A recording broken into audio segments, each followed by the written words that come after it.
Best varicose wines చికిత్సనే పొందండి. నొప్పి లేని చికిత్స కోసం సంప్రదించండి ఎబిస్ హాస్పిటల్. నమస్తే అమ్మా. నమస్తే అమ్మా, ఏ పూజ చేసినా భక్తి, భావం, ప్రేమ, అనురాగం ప్రధానం అంటారు కదా. మరి పూజకి మనం వేసుకునే వస్త్రంతో సంబంధం ఉందా? అంటే ఈ మధ్యకాలంలో నైటీ వేసుకొని పూజ చేస్తున్నారు ఆడవాళ్ళు, అది చాలా తప్పు అని ఒక కాంట్రవర్షియల్ వార్త నడుస్తూ ఉంటుంది. దాన్ని ఉద్దేశించి ఈ ప్రశ్న సంధిస్తున్నా. ఇప్పుడు వస్త్రము అంటే ఏంటమ్మా? ఇప్పుడు నైట్ గౌన్లు అనేది మా అప్పుడు లేదు. పంజాబీ డ్రెస్సులు కూడా మేము వేసుకోలేదు. ఓణి తర్వాత చీరలు. యూఎస్లో అయితే చెడ్డీలు అవి కూడా వేసుకుంటారు. పిల్లలు కూడా చిన్న చిన్న డ్రెస్సులు వేసుకుంటారు. ఆయా ప్రాంతాలకు తగినటువంటి శారీరకంగా ఆ డ్రెస్సులు ఏర్పడ్డాయి. అక్కడి వాతావరణానికి తగినటువంటి డ్రెస్సులు మనకు అలవాటు పడ్డాయి. చల్లగా ఉండే ప్రదేశంలో ఎక్కువ వేసుకుంటారు, థిక్వి స్వెటర్లు వేసుకుంటారు, తలకి చుట్టుకుంటారు.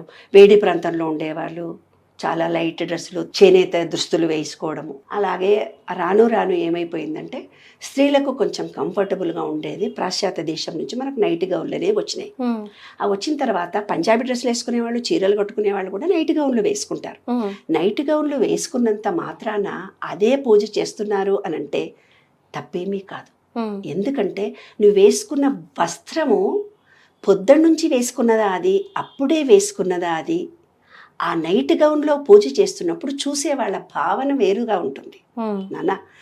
మనము హిందూ భారత సంస్కృతితో మనం పుట్టాము.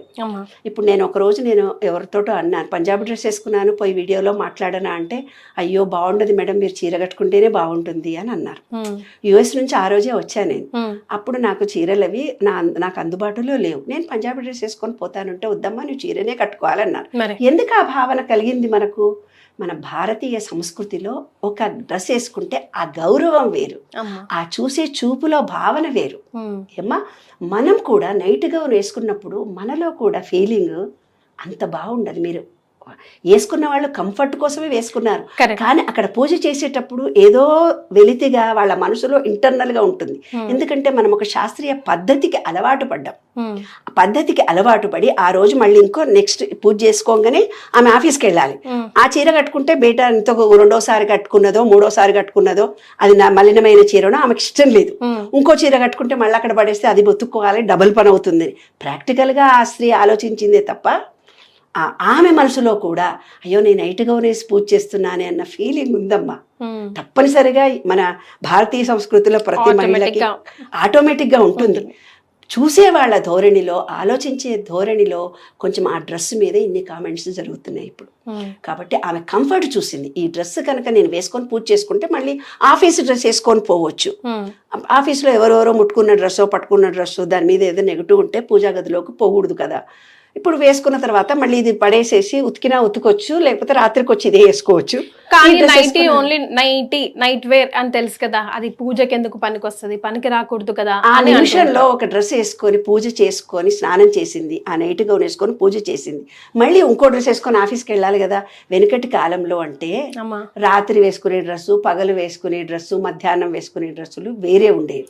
ఇప్పుడు మరి ఆడవాళ్ళు ఉద్యోగం చేయమని ఎందుకన్నారమ్మా? మీరు ఉద్యోగాలు చేయమన్నారు. అక్కడ నైట్ గౌన్ నైట్ వచ్చిన తర్వాత ఆమె పొద్దు స్తమానము ఏదో డ్రెస్సుతో అన్కంఫర్టబుల్గా ఉండి తన శరీరములో అంతా రిలాక్స్ చేసుకోవడానికి నైట్ గౌన్ వేసుకుంటే ఆ శరీరాన్ని బంధించిన పార్ట్లన్నీ రిలాక్స్డ్గా ఉంటాయి కదా. అక్కడ ఆఫీస్లో ఒక డిగ్నిటీతో ఉంటాం. ఏ చిన్న పిల్లలైనా సరే, ఆడపిల్లలైనా సరే, మగపిల్లలైనా ఇలా డ్రెస్ వేసుకున్నప్పుడు ఒక రకమైన ఫీలింగ్తో ఉంటాము, అది టైట్గా వేసుకున్నట్టుగా. మన శరీరం ఎప్పుడైతే మనను ప్రేమించాలని చూసుకోవాలమ్మా. మన శరీరంలో ప్రతి పార్ట్ని మనం ప్రేమించుకోకపోతే జబ్బులు వస్తాయి. ఏ పార్ట్కైతే నువ్వు శరీరం పట్టించుకోదో ఫ్రాక్చర్ అవుతుంది, కోసుకుపోతుంది, తలనొప్పి వస్తుందంటే నీ బాహ్యంగా తలను గురించి నువ్వు పట్టించుకోలేదు. అందుకే రోజు పూజ చేసే ముందు కానీ నీ శరీరంలో ప్రతి పార్ట్కు కృతజ్ఞత, థ్యాంక్ యూ చెప్పాలి. ఇంత బాగా నాకు సహకరిస్తున్నావే, ఈ ఆత్మ ఈ శరీరంలోకి వచ్చిన తర్వాత నాకు ఇంత గొప్ప సహాయం చేస్తున్నావే, థ్యాంక్ యూ అన్నారు. ఈ శరీరం అనేది ఒక వస్త్రము అని అన్నారు. ఈ వస్త్రం పాడైపోతే ఈ ఆత్మ ఇంకో దానికి వెళ్ళిపోతుంది అని అన్నారు.